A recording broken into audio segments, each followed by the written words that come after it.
Hello, my name is Dania Zinurova and I'm the portfolio manager of WAM Alternative Assets. Welcome to our Meet Our Investment Partners series.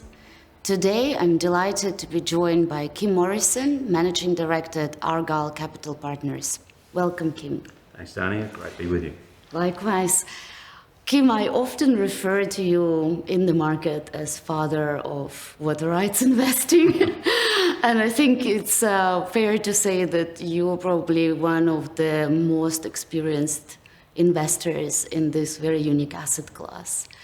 I'd like you to share a bit more in terms of your career journey with our shareholders. Yeah, certainly. So I guess I came from agribusiness and agriculture, growing up on farms and in regional communities, traded agricultural commodities.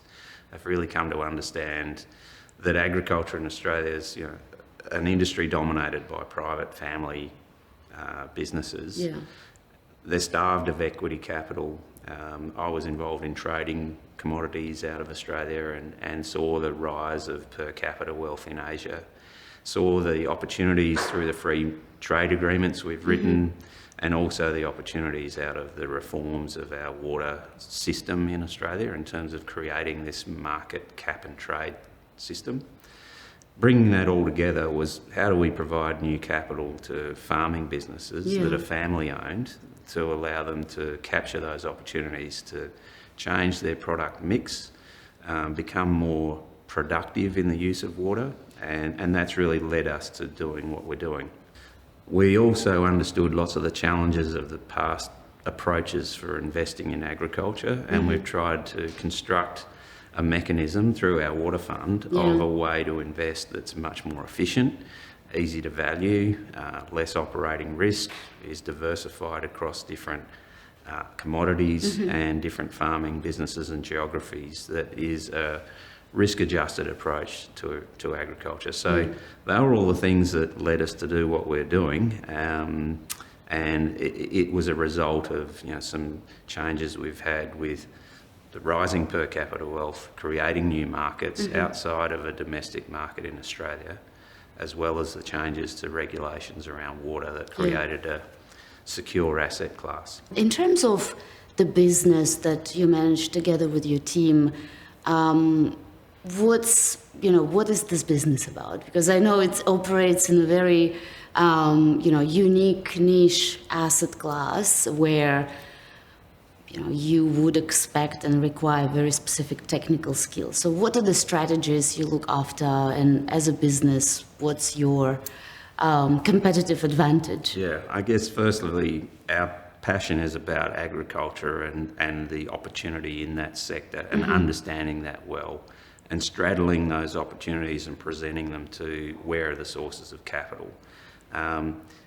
Agriculture, I guess, in the broader community, there's a lot of misconceptions. There's a lot of a misunderstanding about those businesses, and the reality is that about 80% of farmers don't make a lot of money, that 15% of farmers make 85% of the profits. And they're not usually the ones who are on the front pages of the papers. And so they're the businesses that, they really are very sophisticated. The technologies they use are amazing. The focus on productivity of the soil, the water, they're very good custodians of their environment. They want to hand on these assets to generations to come. But they need equity capital to try and capture these opportunities. And that's difficult for family businesses. And so that's where we saw this opportunity. How do we translate those business opportunities and private capital to invest? So that's our focus. What would be the size of the investment that you'd... So we've done investments anything from $5 and $10 million size to $50 and $100 million size, even $200 million. And we like the sort of mid-market approach of transitioning assets that might be in the range of $40 to $50 million type assets that can become $100 million type assets, where they then become attractive for more institutional engagement. So that's our reason for being, and along the way that's creating greater diversity of businesses, communities, regional communities, investing in those farming businesses to Yeah. make them more sophisticated. There's more employment opportunities, there's regional processing, the transport, logistics, the inputs, supply. They're the things that sort of drive us in Yeah. our business is how do we create those opportunities, bring the capital to facilitate that development. And from the water rights perspective, how would you say, like, would you consider yourself a leader in the Australian market? Yeah, I mean, it's been a long journey. Yes. We're just about coming up on a 10 years anniversary of our wow. water fund. And at the beginning, it was really challenging. No one had done this before. Yeah. It was difficult to explain to people the nature of water rights.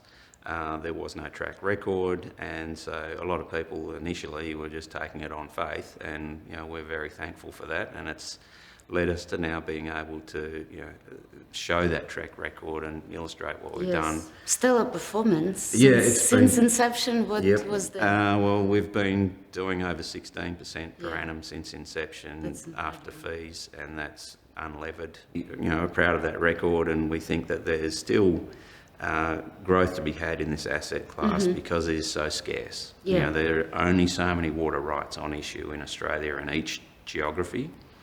There's not going to be more issued in those same river systems. It's a finite amount of assets. So despite the fact that the asset price has gone up, we're not creating new supply Yeah. of those assets. And that's rather unique in terms of any type of investment asset in the world.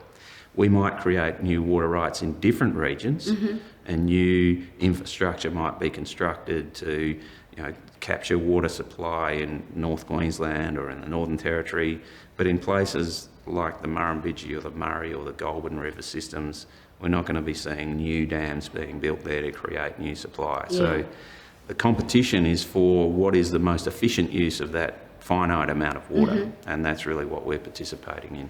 That's a fascinating asset class. I think from all the asset class within the portfolio, that would be always one of the first questions. So can you tell us more about the water rights? Yeah, And it's been raining a lot, so what's happening with this asset class? And it always leads to very interesting, engaging conversations because the asset class is so interlinked with not only agriculture, but with all other economic sectors and societies. Well, it's certainly not correlated to anything else Yes. because it is a reflection of the variability of Australia's climate record. And yes, we know we're going to have years that are wetter and drier, but the assets we're invested in are these perpetual titles to get an annual allocation of water each year in perpetuity.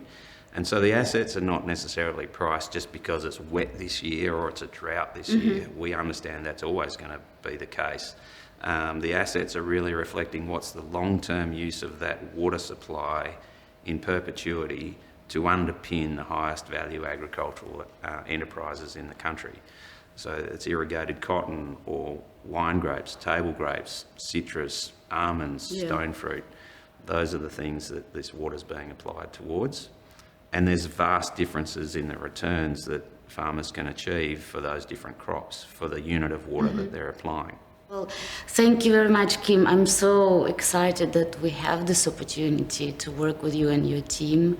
And for us, it's the long-term partnership that will grow over time and deliver strong returns to our shareholders. We certainly intend to keep that being the case, and very much appreciate the support that WAM's giving for us with the Water Fund and our other agricultural investments. Thank you, Kim. Thanks, Dania.